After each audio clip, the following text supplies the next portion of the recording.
சென்னை பூந்தமல்லி வாசு தெருவில் சாலையில் இருபுறமும் மழைநீர் தேங்கியுள்ளதால் அப்பகுதி மக்கள் அவதியடைகின்றனர். இதுகுறித்து அப்பகுதி மக்களுடன் நமது செய்தியாளர் சாமுவேல் எபினேசன் நடத்திய கலந்துரையாடலை தற்போது பார்க்கலாம். சென்னை பூந்தமல்லி நெடுஞ்சாலைக்கு அருகாமையில் இருக்கக்கூடிய இந்த வாசு தெருவில் நாம் நின்று கொண்டிருக்கிறோம். இந்த பகுதி பார்த்தோமானால் ஈகா திரையரங்களுக்கு பிற்புறம் அமைந்திருக்கக்கூடிய இந்த தெருவில் சாலையில் இரண்டு புறமும் தண்ணீரானது தேங்கி பெரும் சேதத்தை ஏற்படுத்தி வருகிறது. குறிப்பாக மழைக்காலங்களில் பார்த்தோம்னால் முழங்கால் அளவு தண்ணீரானது தேங்கப்படுவதாக இப்பகுதி மக்கள் குற்றம் சாட்டுகின்றனர். குறிப்பாக இந்த இடங்களில் பார்த்தோமானால் இந்த மழைநீர் வடிகால் பணிகளானது நடைபெறவில்லை எனவும், அதே போல் மழை காலங்களில் தேங்கி நிற்கும் இந்த மழைநீரானது கழிவுநீரோடு கலந்து, அதாவது இந்த பகுதியில் பார்த்தோம்னால் கொசு தொல்லைகள் அதிகமாக இருப்பதாகவும் பொதுமக்கள் ஒரு குற்றச்சாட்டானது வைத்து வருகின்றனர்.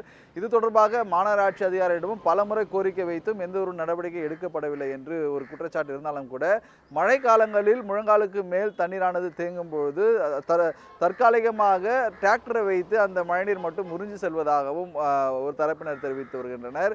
இது மட்டுமல்லாமல் அருகாமையில் வைக்கப்பட்டிருக்கக்கூடிய இந்த குப்பை தொட்டிகளால் ஏற்படக்கூடிய துர்நாற்றம் மற்றும் அதே போல அந்த குப்பை தொட்டி கீழாக, அதாவது இந்த மின் கேபிள்களும் பொதிக்கப்பட்டிருக்கிறது.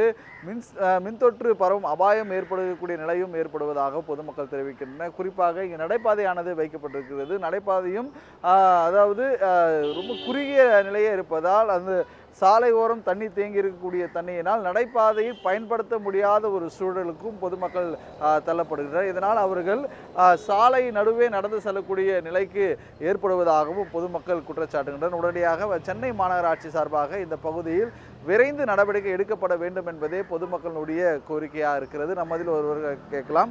சார் வணக்கம். இந்த பகுதியில் எவ்வளோ நாள் தண்ணி தேங்கி இருக்கிறது? இதனால் எவ்வளோ சிரமத்தை? வந்த நாள்லேருந்து தண்ணி தான் நிற்குது. தண்ணி வண்டி போக முடியல, வர முடியல. தண்ணி இங்கே வடிமாட்டுது, அப்படி நிற்குது. கொசு தொல்லை. மாநகராட்சி சரியாக தண்ணி வண்டி எடுக்க மாட்டேறாங்க, லேட்டாக வராங்க. ஒன்றும் மதியமாக குப்பை வர்றாங்க.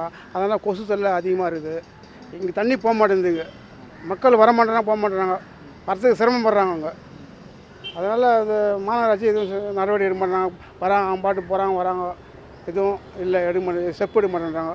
இதுதான் தொடர்ச்சியாக இந்த பகுதியை பொறுத்தவரை, அதாவது பூந்தமல்லி நெடுஞ்சாலையிலிருந்து கீழ்ப்பாக்கம் செல்லக்கூடிய முக்கிய சாலையாகவும், ஒரு புறம் புரட்சிவாக்கம் செல்லக்கூடிய ஒரு பிரதான சாலையாக இந்த வழியானது திகழ்ந்து வருகிறது. உடனடியாக இந்த சாலை ஓரங்கள் நிற்கக்கூடிய இந்த மழை நீரை அகற்றப்பட வேண்டும் என்பதே பொதுமக்களுடைய கோரிக்கையாக இருக்கிறது. ஒளிப்பதிவாளர் பிரபாகருடன் செய்தியாளர் சாமுவேல் எபினேசன், நியூஸ் 7 தமிழ், சென்னை.